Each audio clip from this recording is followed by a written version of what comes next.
Thank you. I think it's great that Joanne's presentation was right before mine because it will temper some of what I'm going to say.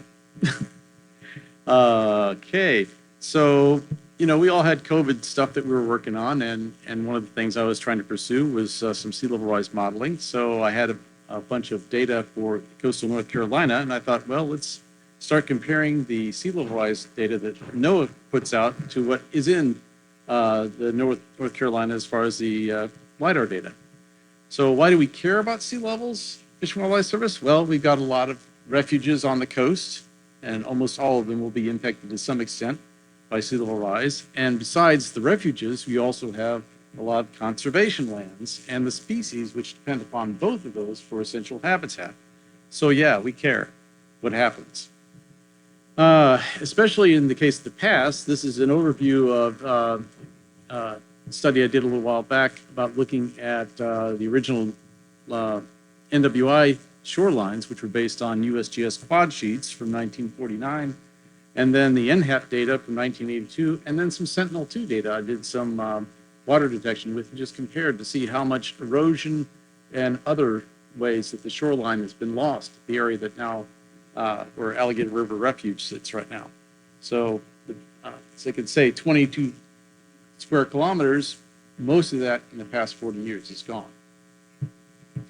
So if you look at individual areas, this is around Stumpy Point, North Carolina, you can just look at the streaming image services online, and you can see how the progression of areas that are flat and close to the coast are getting wetter and wetter over time. So why am I doing this? Well, the original NOAA data 2 years ago when I started looking at this was only giving you flooding at 1 foot and 1 meter intervals across the landscape. You only got the time things right at some of the gauges. But they had this point layer, the CSV data that they were putting out, but no one had been really doing any interpolation of that CSV data and tried to apply it at a landscape scale.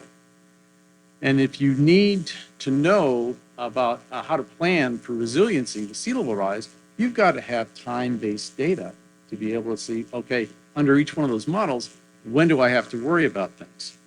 So, the data's there. Hardware could do it. On my laptop sitting there. The software can all do it. It's all open source. And it was something to do during COVID because we all were looking for something to do during COVID. Here are the data sets, the CSV files I got from NOAA. I have both the 2017 and the 2022 data sets. The NOAA 3-meter DEM for North Carolina and Virginia, and then 3-depth QL2 LiDAR point cloud from 2014. NOAA's mean higher water adjustment layer for North Carolina and Virginia. They were different resolutions, so I had to get them resampled together to the same resolution. The PAD US 3 conservation data set, Natural Heritage Program for the species, and Planet Labs 4-band satellite imagery, NOAA's and Feynman and USGS's gauge data. Hardware I used, as I said, got a precision laptop, 96 gig of RAM. I only used about 6 gig RAM max doing this. Using GRASS 284 for the first run, 821 for the most recent stuff. What's mean high water?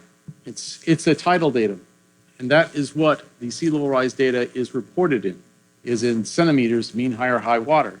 So it's the average of the high water each tidal day observed over an epoch. The epoch for NOAA that has been using is 1981 to 2001.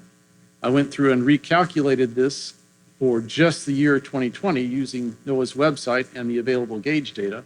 And for NOAA's data, I said, hey, give me the gauge heights in high water. Well, when I ran the stats on it, the 2020 data was coming up a half a foot to a foot higher than mean high water is what they were reporting from the earlier epoch. So you can do this for time periods as small as 6 months. It's what NOAA's doing in Alaska with some of the areas where the land is rising faster. These are the source points that I used for the 2017 modeling. Pull them out of the lat longs, put them into North Carolina state plain feet, at 83, 2011. And this is what I used for the 2022 points. I kept the 2017 points in as blue diamonds because you can see they are not in the same place as the other grid. All right, and these are the models that I ran for 2017. You've got 6 different models ranging from 0.3 to 2.5 meters by 2100. And these are the years that I ran them for. So you generate a lot of raster layers. Don't worry, Python and Grass. You do that for a while, computer. And then the same thing with the 2022 models. They moderated the models in the short run, and they also dropped the extreme model as well. And let me see now. So methods, first I do the relative sea level rise model rasters, merge all the NOAA 3D data, 3 meter data, DEM data. That gives me a 15.2 billion pixel raster across North Carolina and Virginia. Then I went back and recreated the DEM for coastal North Carolina using the LiDAR ground points using the quick DEM method that was presented at the last North Carolina GIS conference. And then I converted the elevations from North American vertical datum 1988 to mean higher high water. That's what that conversion layer that I talked about earlier from NOAA was for. So now everything's in the same datum. Let's do some comparison. You just do a raster intersection to find out what areas of land are going to be lower than what the mean higher high water is. And then you start clumping that up to separate the ocean connected and the areas that are not connected to the ocean. And then you just compare it to the other data layers that you care about. It's just bathtub modeling, no sediment accumulation. But I think it's a useful exercise looking over time. The other thing I did was determine the days of mean higher high water from all the gauges. I mentioned that before. And then I tried to match the planet data to find the satellite scenes that would match up with mean higher high water. There's a screenshot of the script I used for 2017 data. I did IDW with 12 points and power 3. I kind of don't like that. I went back and redid it with 6 points and power 2, and I got a much better surface out of that, I think. With the 12 points in IDW, you tend to have data islands when you have points too far away that are different, affecting the local stuff. And kriging, I thought about it, but it's a grid, a regular grid for the most part, and kriging doesn't do as well with regular grids. So I'm still thinking about it. This is what we look like. 2005 is our first initial conditions for the 2022 model. Then you go to 2020, 30, 40, 50, and by 2060, you start seeing the effects of isostatic subsidence in the northeastern portion of North Carolina. It's not a constant, you're just raising the level of bathtub. It's a varying water level as you go along the coast. And as you go through to 2070, 2080, 2090, 2100, you can see that difference begin to accentuate. And the sharp-eyed of you will notice at the top end of the scale is 130 centimeters, because even though it's the 1 meter global sea level rise grid, the North Carolina is one of those fortunate places in which the relative sea level rise is modeled to be higher than 1 meter. And I'm using 1 meter at 2100, not because I have any special inside knowledge about any of this. It's a number in the middle, folks. So just for the sake of explanation of why I'm using that model. All right, just a quick COVID home office diversion. I had all these county raster layers that I had done for some other reason, where I had done a 5-foot resolution mean ground. And I merged them all together using Google BuildBird. Took a few seconds into one big 55 billion pixel raster, and followed the steps in the quick dem to create a dem layer.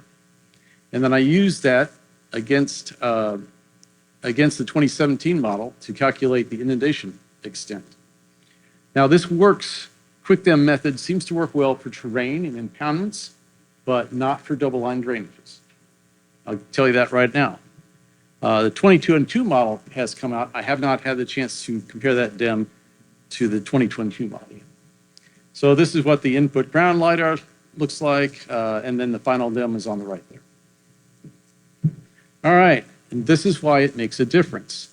Because in the initial North Carolina 2014 data, the DEM they distributed, some of the water levels were significantly larger. In the case of Lake Mattamuskeet, it's about a foot below what the USGS gauges at the time measured in there. I'm sure there were reasons for doing that, but when you're doing sea level rise, a foot matters. So this is what in 2100 things are going to look like at 1 meter. And you can see in the red crosshatch there, those are a bunch of our wildlife refuges. So yeah, we really care about what's going to happen by 2100. So just to go through over by time on the refuges, we just grab the refuge boundaries, rasterize them, and do some intersection with our report and RAS to give us a percent for each one of the overlaps. And these are all the refuges that we have in coastal North Carolina.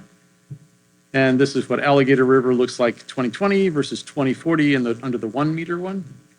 But it's a little bit easier to visualize it via graph. So the upper left graph is the inundation over time from the areas that were connected to the ocean. And the lower left, the areas that are not directly connected to the ocean. It may be that there's a road bed there that shows the area not connected, but it's the same elevation behind it. So there's probably a pipe there, but you don't see that in the DEM. That's why I make a total for on the right side, and that shows the total inundation. And so it shows, by 2100, most of that refuge is underwater under the most extreme measure, and the pattern just continues. Back Bay National Wildlife, Cedar Island National Wildlife Refuge, Currituck. I had the boundaries for the Edenton Fish Hatchery, so I just threw it in there as well, even though it's not a refuge. Dismal Swamp, as you can see right here, is high enough that it's not really going to be impacted by the sea level rise model. Mackay Island National Wildlife Refuge, of course, is going to be impacted. And you can see here the difference in impact between Lake Mattamuskeet using the corrected water level on the left, and then on the right, you have without the water level correction. It shows that it was already inundated at 2005, even though we've got water control structures to keep out the high tide there. There's Nansemond, and then Pea Island and Pocosin Lakes is partially impacted. Roanoke River is going to get impacted, and Swan Quarter will probably eventually disappear. And so then you talk about the other conservation lands, and I switch over to total square kilometers impacted.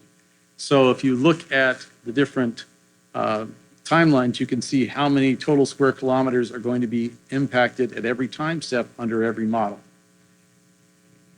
So then we talk about specific species. All right, and I went out and picked a species not really coastal. I took the Venus flytrap. But what I did want to say that even though it's not really a coastal species, there will be a little bit of habitat. And I'm currently stepping through these species with the 2022 model.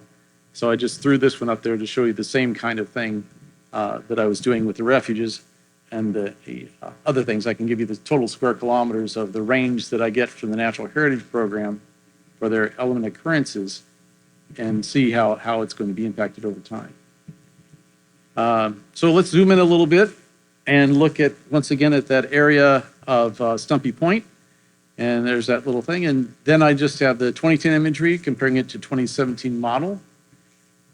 And then there's the 2020 imagery and compare that to the 2017 model at 2020. And you see it matches up pretty well.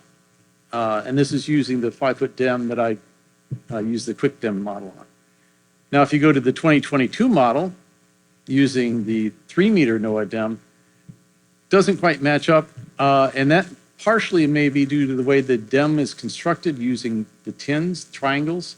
When you don't have break line, you get triangles that go across water bodies. All right, so issues. You don't get the canals out great unless you've got break lines, and if the QL2 data is a little bit coarse for me to do the quick DEM thing very well. Hopefully the QL1 data LiDAR is going to be better. The tidal status, I don't know what it was at the time of those photos. So not really sure. There are wind-driven tribes there. normal tidal range in that portion is around a foot. And I need to determine the mean high or high water levels for 2020 and get the imagery to match it. So as I said before, I calculated the mean high or high water for just 2020 for the gauges along the coast, and mentioned that also. And the thing is, you can only calculate the mean high or high water at the end of the period. You can't say, I'm going to acquisition high resolution multispectral satellite imagery for this location at this time because I know it's going to be mean high or high water then. That can't happen. So the only way I could really do this was to look at planet data, because they are taking mostly daily imagery of every place on the planet. So I could go back in time to their archive and say, okay, at this time and date, I want to get that imagery when mean high or high water occurred for that location. So these are the gauges I used for the mean high or high water calculations.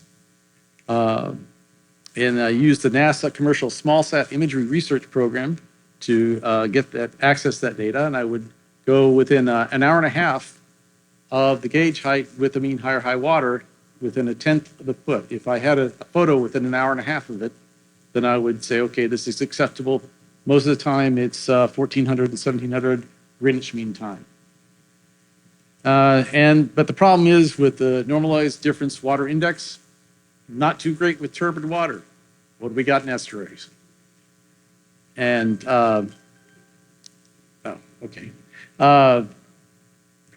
anyway, get back on. So I did a sort of a supervised classification and came up with a negative 0.35 to 1 from that index that I would use to represent water.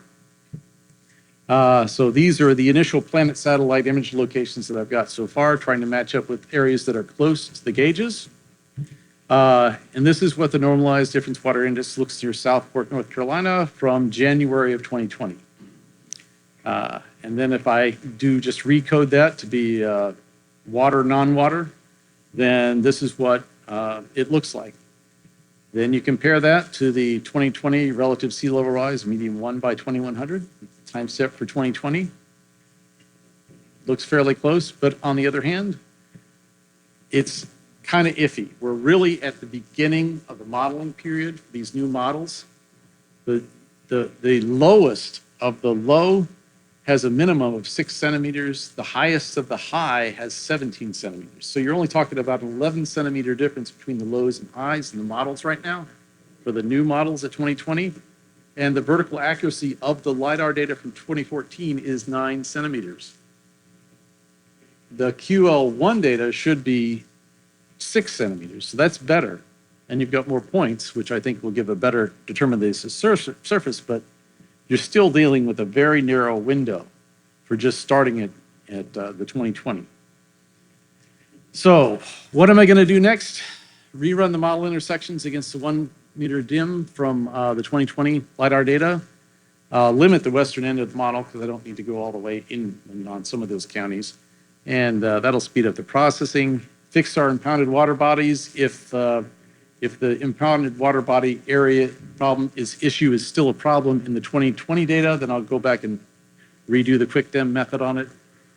And I'm kind of wondering, I got to talk to some people about using the GRASS temporal model to see if it's even valid to try to do one year intervals between the years of the NOAA models, and see if I can then find some imagery like in 2022, 2021, that could add to the data and see if it's something you can actually see or you're gonna have to wait 5 or 10 years to be able to see the pattern.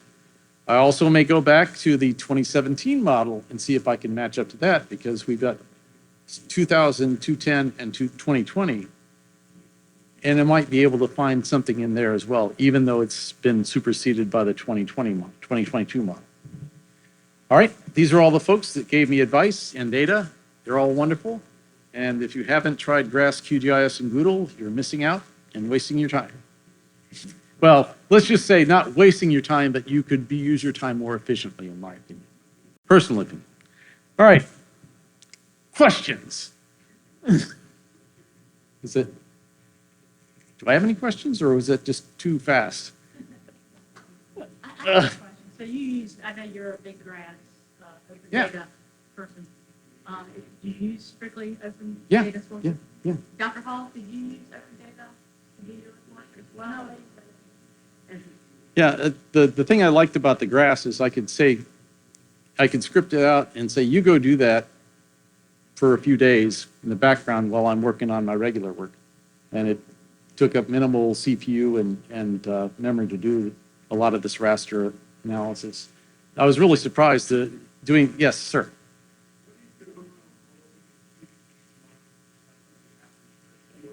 I'm sorry? what's your overall goal tomorrow? My overall goal is the model is to give our refuge personnel information on what may be happening in the future so they can try to plan for what they can do with some of the, what's coming down the road and how do they plan their activities on the refuge to best meet that. Yeah. And getting back to that, it only took about 2 hours to do an entire run of even exporting out the results of that 55 billion pixel raster for each time step. So it's like, yeah. Yeah. Anybody else? Thank you. Yeah. No, because I have no expertise in that. But I would welcome sharing data with whoever does. Whoever does. Yes. Are you interested in trying to maintain this data set or run it? Is there some questions you're still trying to maintain? Yes, I'm still playing with it, fiddling with it. You got to remember, this is kind of a side project. I have other regular duties that I do, and I've just sort of set this up to do in the background while I'm doing other things. But yeah, I'm always trying to think of ways to improve it and try to be more realistic over time. Doug is really good about sharing data online as well as open data source information. So you should pay attention to those. Yes, sir. Can you share this with the last I have not. See, I that's the thing. I was not happy with that first round, and I just got back to the second round. I've been waiting for the 2020 data to become available, and then I got busy doing something else. So I'm finally getting back to doing to try to get the 2020 data and redo the modeling again with that elevation data. Anybody else? I will say, I don't know if you were at the opening session. These sessions are being recorded and will be available on YouTube in about 30 days, I think you said. And all three of the sessions in this little block are available for AITC credit for those planners that might be in the room. So make sure you utilize that. Yeah, that's it. Thank you. All right.